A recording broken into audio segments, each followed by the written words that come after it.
Assalamu alaikum. N'hésite pas à liker cette vidéo et de vous abonner pour aider cette chaîne à partager la voie de la vérité. Merci. Jomaay dafa war Sonko ñu ne la déedéet Jomaay war ko Ousmane Sonko moo jox Jomaay nguur moo ko joxañ ba tax Jomaay fal ñu ne déedéet Jomaay yàllaa ko fal te pourtant li ñuy bañal Ousmane Sonko lépp damaa bëgg ngeen dégloo ma xel déglu vidéo ba mu jeex li ñuy bañal ni Ousmane Sonko ak Jomaay loolu lañ dund lépp ñun ñii ku ko ci sa xarit defoon bu dee war bi war nga koy tuddee joxañ bi ñaata nit ñoo fi taxaw naan bulu woon ak yow bulu woon ak man nangam sàngam bulu woon ak man ñaata nit ñooy damoo loolu di bàkkoo loolu kon lan moo tax ñuy bañ loolu ci diggante Ousmane Sonko ak Diomaye parce que lan ay parti politique la ku nekk daa am foofar nañ bàyyi loolu te waxante dëgg nag Ousmane Sonko moom li ngeen di bañ yéen li ngeen di bañee dëgg mais Diomaye moom moo toog wax ko confirmé ko ne man 10 ans maa ngi wër pour def ko président mun ma ko def président muy lu ñuy saluer lu ñuy rafetlu moom ci 10 jours mu def ma président mais yàlla mooy dogal mais dafa mbir yi dafa am ay sabab ah léegi nag lan moo tax ngeen di bañ loolu beneen ba ca topp mooy li Ousmane li Diomaye def Sonko dàq ko dàq mbooleem ñu àndoon ak moom ñi doon xeex dugg ci kaso sonn ci ay bakkan tuuru ci ba ñu jot ci nguur gi nga dàq ñëpp léegi loolu képp koo xam ne si ñun nii ku ko sa xarit defoon loo koy tuddee lu dul war nañu waxante dëgg rek lan ngay tuddee loolu lu dul war léegi nag mën nga teg say argument politique teg say idée mais bul bañ war am na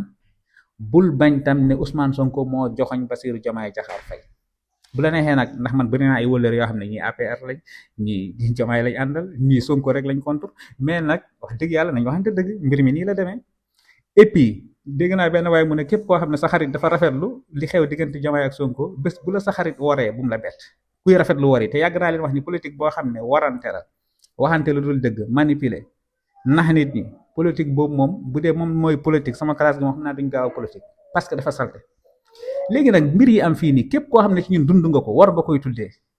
léegi yow mu am ci beneen cas bi nga ne déedéet du war léegi loolu après lu ñu koy tuddee mais nañu ragal yàlla tamit xool ci li ñuy wax d'accord Sonko mën nga am mbir yoo xam ne doo ci ànd ak moom doo ci d'accord ak moom d'accord comme ñëpp fii amul kenn koo xam ne dañuy ànd ak yow ci mbir yëpp mais li am li xew nii moom franchement nañ ko tuddee war d'accord ñu ñaan yàlla nag jàmm am ci réew mi Sénégal jëm kanam waaye nag bu kenn bañ baatu war bi bu kenn bañ tamit baatu Sonko moo joxoñ Diomaye mais loolu moo am te li ngeen di bañ yéen ki ngeen àndal nangu na kon nag ngalla bu ñu rafetlu ay war bu ñu rafetlu ay warante loolu bu ñu ko rafetlu teg leen seeni argument rek teg seeni idée continuer seen politique mais li am nii moom franchement ñu àndut ak man gis naa ñoo xam ne sax ànduñu ak Ousmane Sonko musuñu ànd ak moom bëgguñ ko gëmuñ ko mais dañ lay wax ni lii moom war la ndax tamit nañ analyser mbir mi kum ci doon ci ñun rek man toujours damay bëgg mbir yi ñu koy xoolee ci suñu bopp man naka laay sëkk sama xarit liggéey ñu ànd ci baree bari ma sonn ci moom liñ doon sonn lépp ba mu ci jotee mu dàq ma dàq ña ma doon àndal bëggatuma sax gis mais tamit ñëwaguñ ci yeneen ni man maa ngi ci mbir mi ni mu déroulé ak ni mu demee ni mais lii amul waruñ koo rafetlu sax d'accord Diomaye yàlla na siggil réew mi yàlla na liggéey réew mi yàlla na réew mi jëm kanam mais jëf ji moom ci jamono yi ñu toll fi mu jaar nii ak Ousmane Sonko moom rafetul te mënoon na ñàkk mënoon nañu waxtaanee mbir mi xool neneen niñ ko doxalee nu bokkut ak nii